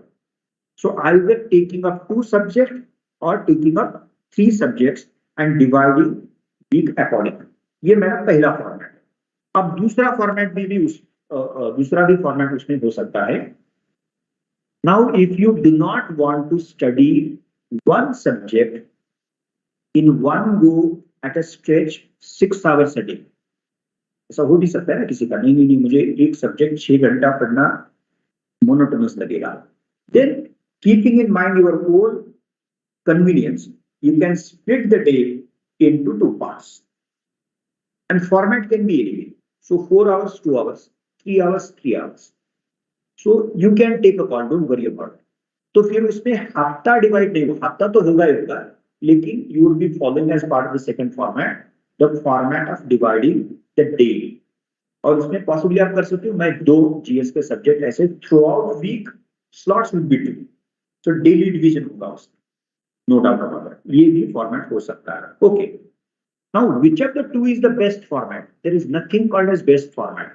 Ultimately, it depends upon you and your convenience, because each one of us happens to be a very different kind of personality. So whatever suits you, please think through that and follow that format.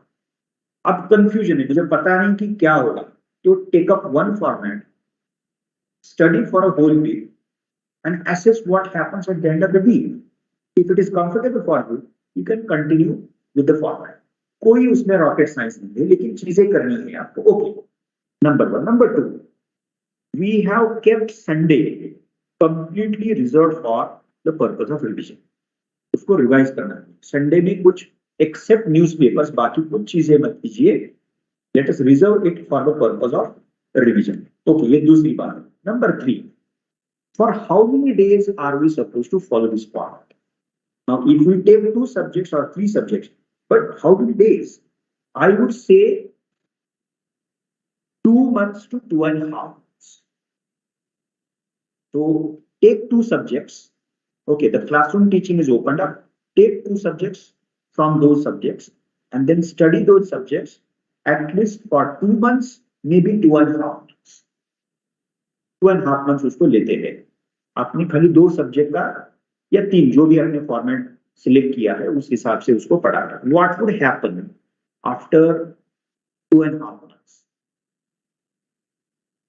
You would be in a position to complete at least 5 to 6 core topics, chapters of the given section. If not the entire syllabus. Entire syllabus तो 2-2.5 महीने में नहीं होगा, लेकिन minimum मैं बोलता हूँ, minimum 50 to 60% of topics from those subjects, GS subjects, would be completed. Don't worry about it. उसका मतलब ये है, you have dealt with the core of the subject. And once you complete the core topics of a given subject, believe me, you will feel very confident about the given subject. वो हमें करना. And then after that, you shift to other 2 subjects or 2 major subjects, 1 minor subject. Okay. और उसके बाद 2.5 महीने या कभी कभार ये भी हो सकता है, से for example it happens quite often with ethics. आपने अभी अगर शुरू होता है क्लासरूम टीचिंग में, आपने भी लिया है उसको, एंड इट मे हैपन कि 2.5 महीने तो हो गए हैं, लेकिन 1 या 2 चैप्टर्स उसके बचे हैं. So study ethics for 2 more weeks and complete the entire portion of ethics. Okay, तो ये भी हो सकता है. ऐसा थोड़ा फ्लेक्सिबिलिटी रखिए उसको. So let us approach the planning in terms of slots. The first slot of 2.5 months, followed by another slot of 2.5 months. ऐसे slot. अब ये 2.5, we are not supposed to look at it in a mechanistic and literal manner. ये कोई dogma नहीं है. आपके 2 महीने भी हो सकते हैं, 2.5 महीने भी हो सकते हैं, स्लाइटली 3 महीने भी हो सकते हैं, लेकिन उससे ज्यादा मत कीजिए. उसका एक ही यार्डस्टिक है, you have to complete 5 to 6 core topics of the given subject. अब कॉन्स्टिट्यूशन की अगर हम बात कर रहे हैं तो कॉन्स्टिट्यूशनल हिस्ट्री यानी कि बैकग्राउंड होगा, then salient features of constitution, preamble, ये छोटे छोटे टॉपिक। सीलियंट फीचर्स को कितने एक लेक्चर में होता है, प्रियम्बल एक लेक्चर में होता है। Fundamental rights a broad topic, directive principle similarly broad topic, federalism quite broad, parliamentary system quite broad, judiciary, panchayat Raj.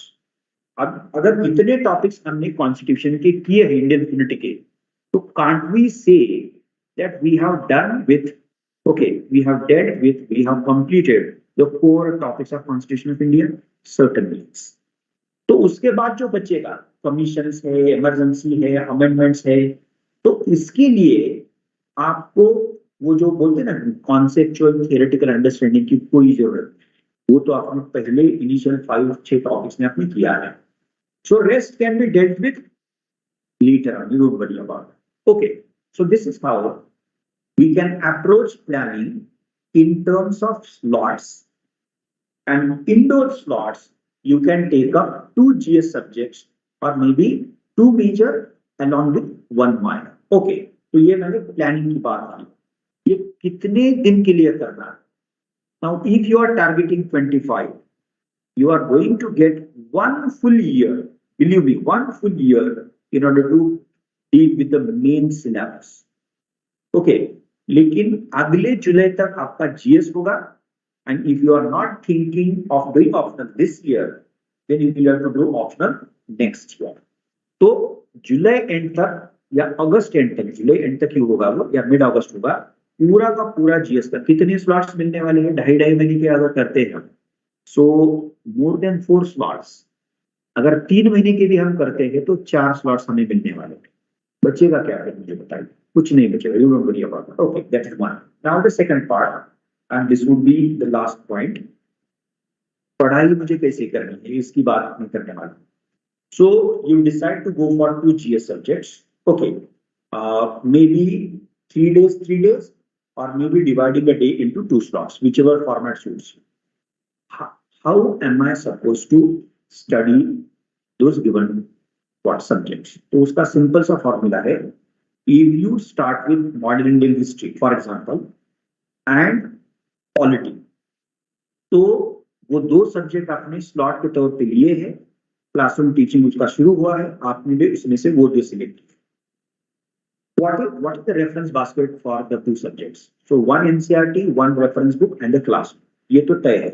Okay, and you would start with your preparation of those 2 subjects by following the format of topic wise reading.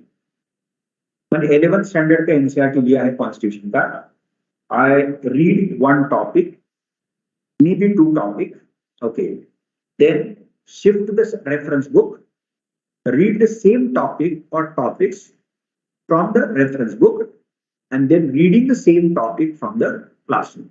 This is known as topic wise reading from all 3 sources.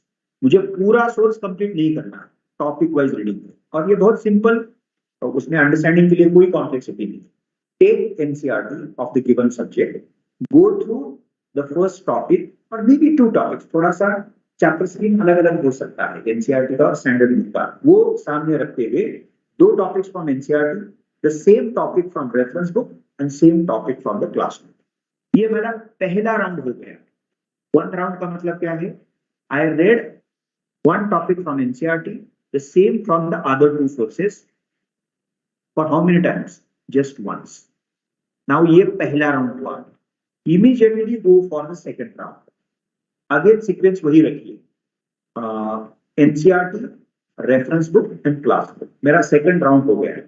Go for third round।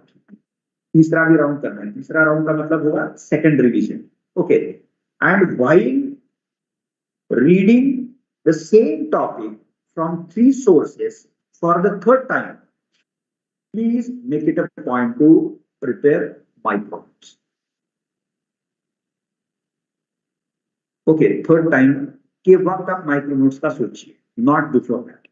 Now somebody would say that since I have enough amount of time, I'll read it 4 times and make notes while reading the same stuff for the 4th time. इनके आपके पास समय है, don't worry about it. Now while reading the same topic from all sources for the first time, what do we generally do? We underline the important part. Do that. This is the simplest thing. Number one. Number two, the moment you start reading the same topic from all those sources second time, we can use highlighter. अब highlighter में हम क्या करेंगे? जो ज्यादा important है उसको highlight करें. तो second reading भी मेरा complete हुआ है. Now I am going to the same stuff for the third time. Now by that time, you will be better placed to know what is the crux of the matter. Okay. Now फिर भी अगर आपको difficulty लगे कि still I am not able to grasp that crux of the matter. Somehow I am facing difficulty, some sort of difficulty. Go for fourth time. And then you can make it a point to prepare micros. Okay.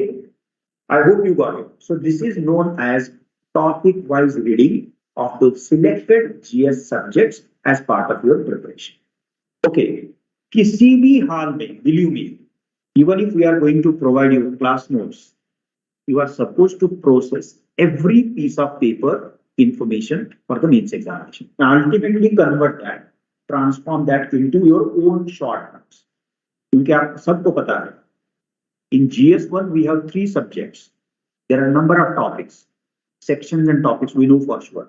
आप imagine कीजिए, आपने पूरा syllabus complete किया है, history का किया है, geography का किया है, सोसाइटी का किया है, पूरा कंप्लीट किया है, and then you are asked to write a paper on the same, that is GS1, say for example after 2 days.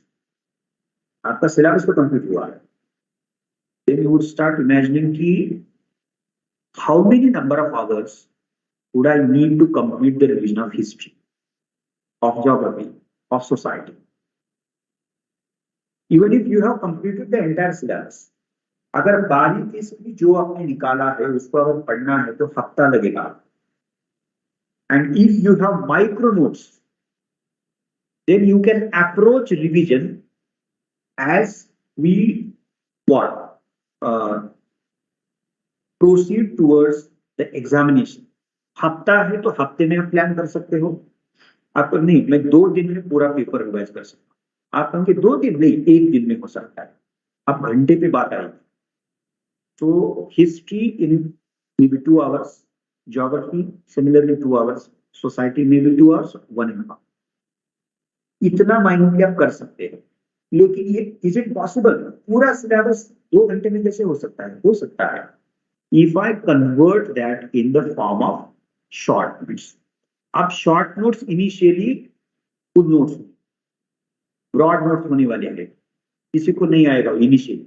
Even if you end up making detailed notes, do that, don't worry about it, because you are also going to read your short notes again and again. तो उसको आप revise करोगे तो होगा क्या? Again, you would take a color pen, underline the important part from even from the short. क्योंकि जैसे हम कोई भी चीज बार बार पढ़ते हैं, वो परमानेंट मेमोरी वाला जो पोर्शन होता है वो बढ़ता है, राइट? और बहुत कम चीजें ऐसी होती है कि you need to revisit those, read it again and again and revise them again. वो बहुत छोटा पोर्शन होगा और उसी पोर्शन को आपको बार बार बाद में पढ़ना. So this processing is a very critical part of your process of preparation for the civil services examination. Okay, ये 2 और 2 चीजें I'll just make a mention of that. वो prelims के बारे में मैंने कहा आपको, लेकिन मेंस के बारे में भी वो इतना ही important है, ज्यादा important ऐसे भी आप कर सकते हो. Revision, okay, and then writing answers. This would be the logical conclusion of our preparation. Okay, so approaching planning in terms of slots, taking up 2 or 3 subjects, going for topic-wise reading from all sources, doing the reading at least in the form of 3 rounds, then making micro notes, okay, then revising micro notes, and by doing all this stuff, you are supposed to write answers on the given topic. अब मानिए कि किसी भी चीज पे, decline of Mughal empire, 1857 revolt, the Adivasi movement, women's movement, quit India movement, कोई भी है, या laws which were framed during colonial rule, किसी भी टॉपिक पे क्वेश्चन आपने उसकी तैयारी की है, उसके ऊपर क्वेश्चन आया है, you must try answering that question. ये होना ही चाहिए, यानी कि पढ़ाई के बाद ये जो हमने बोला है उसके बाद ये आपको करना. So this is how we have to start from scratch and reach the 100. 0 से 100 तक जाना है. हर टॉपिक के लिए मुझे करना, पूरा का पूरा सब्जेक्ट करने के बाद मुझे आंसर राइटिंग नहीं करनी है. टॉपिक वाइज आंसर राइटिंग का फॉर्मेट मुझे शुरू से इस्तेमाल करना है, उसको एम्प्लॉय करना. Okay, so that is what. Now let me just check it out. Yes, reading from all sources. 3 aspects of comprehending subject. 1, the conceptual part. Reading NCERT is must format. Information, facts, data, processing it right from the beginning. अगर मुझे शुरू से पता है कि what is the factual part in history, what is the factual part in geography, what is the factual part in constitution, what is the data in economics. Even in GS2 we have to do some data. Okay, employment है, कोई scheme है, बाकी चीजें हैं उसमें. Okay, current and contemporary events, micro notes, revisions, answer writing. अब ये जो सर्च फॉर क्रिएटिविटी है उसकी बात मैं तो अभी नहीं करूंगा. Now if you take up all these steps, ये अपने आप में हो जाए. Okay, but without thinking of taking up these steps we cannot possibly come up with any kind of creativity or novelty. Focus on building, ये important है. Something called as critical thinking ability. What is mean by critical thinking ability? And this would be my last point. Make it simple. Let us not take anything for granted. As simple as that. Let us take nothing for granted. Even if you know something, cross-check it. Is it so? If it now, how can we cross-check that so and so is so and so? क्या करते हैं? Cross check करने का मतलब क्या करते हैं? Confirm करने का मतलब क्या करते हैं? क्या करते हैं? क्या करते हैं? वेरीफाई करते हैं. ये अलग अलग वर्ड्स है, टर्म्स है, लेकिन करते क्या है? What do we look for while confirming something, verifying something, cross checking something? What do we do exactly? क्या करते हैं उसमें? Make it very simple. We look for evidence, we look for proof, we look for ground of something. Okay, अगर हमारा ये कहना है कि 1857 revolt was the first war of independence, अगर कहना है, सिर्फ I am just taking one example. If you want to argue that way, you can, but you have to provide what? Evidence for that. On what basis are we going to say that? So not taking for granted का मतलब क्या है कि assume नहीं करेंगे, तो हर चीज के लिए evidence की मांग करेंगे. We have to have something. We have to have facts. We have to have data. We have to have right and relevant examples. Okay, some basis, some ground, some evidence has to be there. And that is how we would approach, we are all supposed to approach the preparation for civil services exams. Okay, so let me stop here. In case you have any question, feel free to ask those questions. Now tomorrow onwards, each faculty will deal with the introductory part of the subject, given subject. So discussion of the syllabus, the references to be read, okay, and the way in which you are supposed to approach that given subject. So do 2 things as essential. A, start with reading NCERT if you haven't done till date, economy followed by polity, and then please check out the previous year question papers of the mains examination from 13 to 20. Okay, thank you.